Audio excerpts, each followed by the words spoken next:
بسم اللہ الرحمن الرحیم۔ السلام علیکم۔ وظیفے کی اجازت کے لیے کمنٹس میں اپنا نام لکھ دیں، اور اگر آپ ہمارے چینل پر نہیں ہوئے تو ہمارے چینل کو ضرور سبسکرائب کر دیجیے گا۔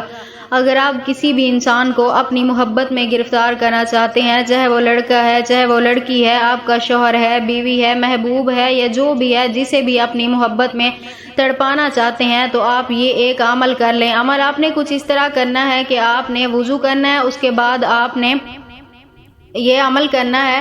سب سے پہلے آپ نے 11 مرتبہ درود پاک پڑھنا ہے۔ 11 مرتبہ درود پاک پڑھنے کے بعد اس شخص کا تصور کرتے ہوئے، یعنی جسے اپنے پیار میں مبتلا کرنا چاہتے ہیں، اس کا تصور کرتے ہوئے آپ نے 11 مرتبہ سورۃ اخلاص پڑھنی ہے۔ 11 مرتبہ سورۃ اخلاص پڑھنے کے بعد آپ نے 3 مرتبہ یا ودودو پڑھنا ہے۔ 3 مرتبہ یا ودودو پڑھنے کے بعد آپ نے پھر 11 مرتبہ درود پاک پڑھ کر، اگر اس شخص کی تصویر ہے آپ کے پاس تو اس کے اوپر آپ دم کریں، اگر نہیں ہے تو اس کا آنکھیں بند کر کے اس شخص کا تصور ذہن میں لا کر آپ نے اس کے اوپر دم کرنا ہے، پھونک مار دینی ہے۔ انشاءاللہ تعالی آنکھیں کھولنے سے پہلے اس شخص کے دل میں آپ کے لیے بے انتہا محبت پیدا ہو جائے گی۔